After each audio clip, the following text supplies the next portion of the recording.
أعوذ بالله من الشيطان الرجيم. بسم الله الرحمن الرحيم. وإذا لم تأتهم بآية قالوا لولا اجتبيتها قل إنما أتبع ما يوحى إلي من ربي هذا بصائر من ربكم وهدى ورحمة لقوم يؤمنون. وإذا قرئ القرآن فاستمعوا له وأنصتوا لعلكم ترحمون. نهم سپارہ سورہ اعراف آیت نمبر 203-204. تدید اللہ تعالی دا رسول اللہ صلی اللہ علیہ وسلم دا رسالت تصدیق کی، د مشرکین د یو شبهه جواب کوي، او هغه داسې و چې د مکې مشرکینو به فرمایشي معجزې غوښتلې، او معجزه وي د پیغمبر د رسالت دلیل وي. څومره انبیا چې راغلي دي نو الله تعالی هغوی له معجزې هم ورکړي دي، او معجزه د دې دپاره یې ورکړله چې مخامخ کم خلک وي چې هغه په تا ایمان نه وي راوړی، او ته دوی ته دا معجزه ښکاره کړي، نو دوی به ستا په نبوت باندې یقین راشي، نو دوی به تا ومني. نو رسول الله صلی الله علیه وسلم له بې شمېره معجزې ورکړلې، صحابو په خپلو سترګو لیدلي دي، احادیثو هغه ټول په ټوله چې دوی نقل کړي دي. او معجزې د دې دپاره وي چې د مکې د مشرکین دی خو په خپل عقیده باندې کلک دي، د بوتانو عبادت کوي، خو چې دوی دا معجزې وویني نو دوی به د خپل د بوتانو عبادت پرېږدي او تا به قبول کړي. لکه والله معجزې یو څو پکې وضاحت کوو د هغې. خلکو سوال وکړو د رسول الله نه، وایي دا مخامخ سپوږمۍ ده، وایي دا په اشاره باندې دوه ځایه که نو موږ په تا ایمان راوړو. پیغمبر علیه السلام هغې ته اشاره وکړله، سپوږمۍ دوه ځایه شوه، نیمه یو طرف ته شوه، نیمه بل طرف ته لاړه، او دا سپوږمۍ صرف د مکې خلکو ونه لیده، بلکې چاپېره څومره خلک چې وو هغه په شام کې وو، خو په هر ځای کې وو، هغوی دا معجزه ولیدله، بیا هم دې خلکو ایمان نه راوړه. دغه رنګې به دا معجزې چې لږې غونته کې اوبه، یو جام اوبه، هغه الله تعالی د رسول الله صلی الله علیه وسلم په لاس باندې په معجزه باندې چې پیغمبر علیه السلام پکې لاس کېښوده، هغه د ټول لښکر هم شوي دي، هغه ځناور هم څکلي دي، هغې نه هغې لوښي هم ډک کړي دي. او دغه رنګې د چا نه چې لږې غونته کې اوبه د هغه زنانه اخیستې وي نو هغې د هغه مشک بیا هم ډک کړی دی. دا معجزې دي. بیا د ټولو نه غټه معجزه چې الله تعالی په دې ځای کې ذکر کوي، وایي د ټولو نه غټه معجزه هغه قرآن دی. تاسو خدا خبرې کوي چې معجزه رانله، معجزه رانله. ولې معجزه راتلل دا د پیغمبر په اختیار کې دي، چې پیغمبر بس خپله خوښه ده چې څه ټیم یې ظاهروي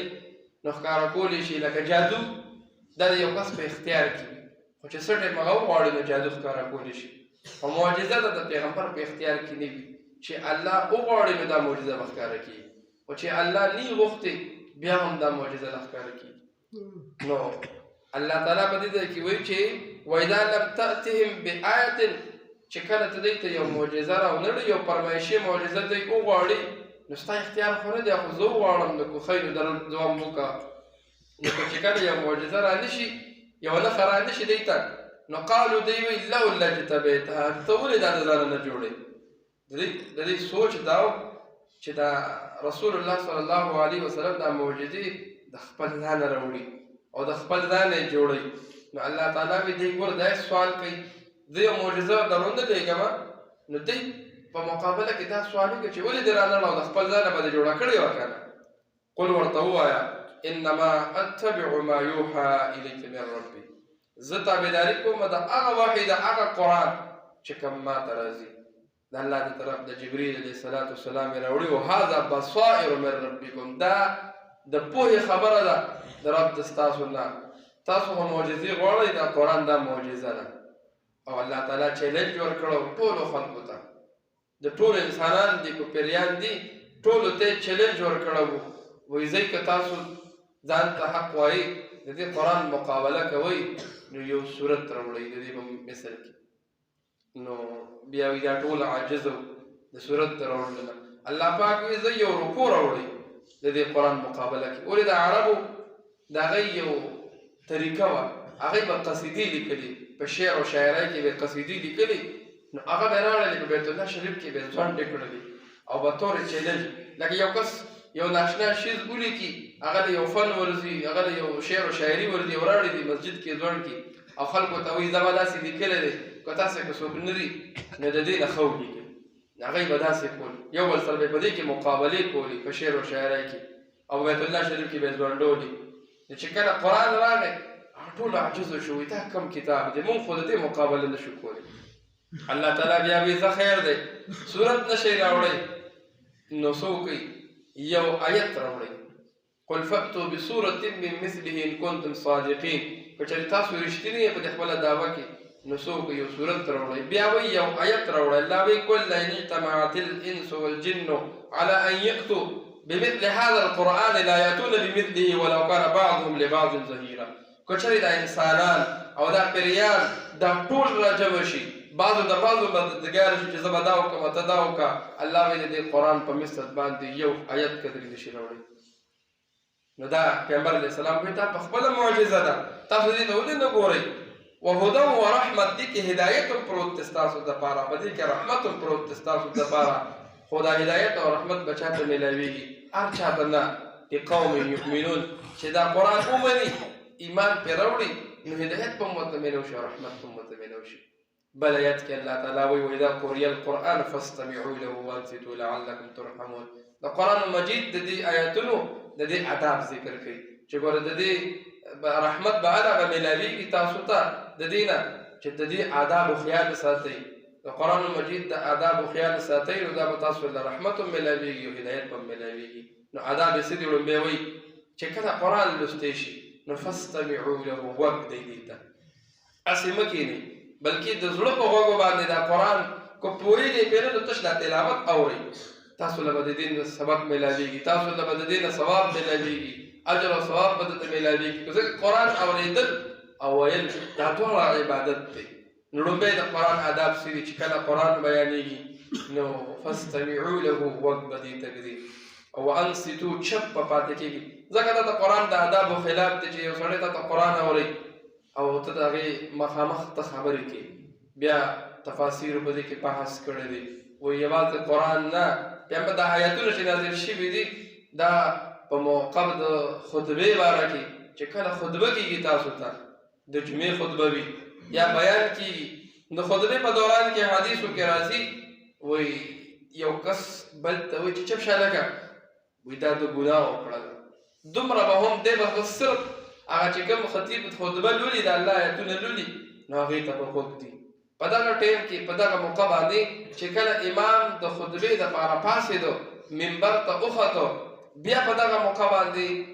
خبرې کول څه دا ګناه ده خبرې خو څه کې یو کس راشي او هغه یاره ځان ته ټایم لنډومه امام صاحب به خطبه وایي او زه به د خپل سنت پکې زر زر وکړم د مونځ نه پس به راته بیا موقع نه وي دا هم د ګناه کوي په دغه موقع باندې خطبه اورېدل د ده دپاره صرف واجب دي چې دې ټایم ته راغی ویې کتل چې خلکو خو صورت خلاص کړي دي او که زه بیا سنتو ته ودرېږم نو امام به خطبه شروع کړي نو نه دي کول پکار دله کښېنه په صف کې او خسر کې چې خطبه وویلی شي مونځ وشي اخر کې وکړه بله خبره داسې وي کله چې وعظ او نصیحت کېږي او یا بیان کېږي نو په هغه ټایم کې نوافل نه دي پکار اکثر ملګري داسې وي بیان کېږي خطبه شروع وي او دغه رنګ وعظ او نصیحت کېږي د جمعې په ورځ باندې او ملګري راشي سایډ ته ځان له ودرېږي هغه نفلونه کوي ځان له اوس په دغه ټایم کې ستا دپاره ثواب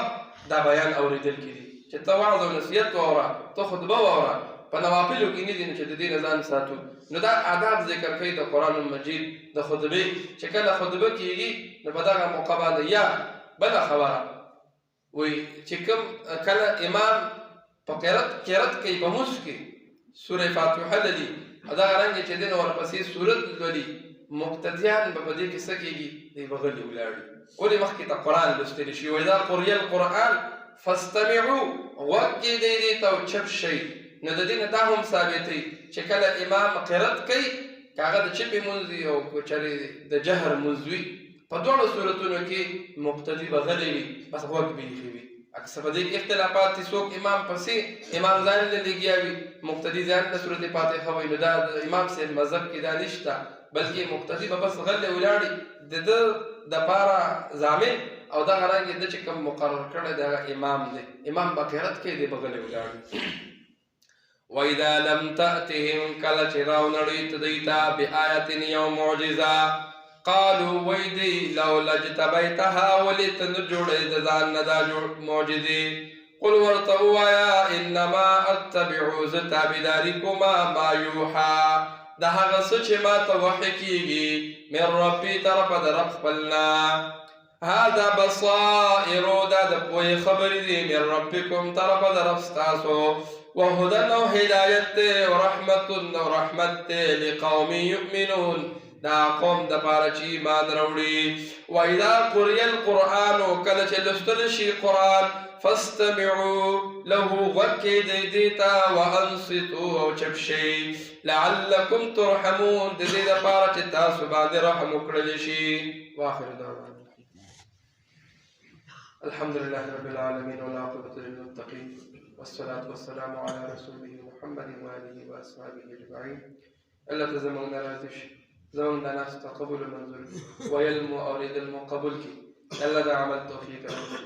الله دې قرآن سره محبت نصیب کی الله دې خیرونه مو ساتي الله دې درس او قرآن په برکت څومره بیماران دي والنبي خان کاکا دي پولیسین کاکا دي ټول بیماران دي یا زنانو کې دي کورونو کې دي هسپتالونو کې دي الله ټول شفای کامله نصیب کی الله ته زمون راضي شي الله قرضداري قرض نه خلاص کی الله مونږ ټول خوشاله کی الله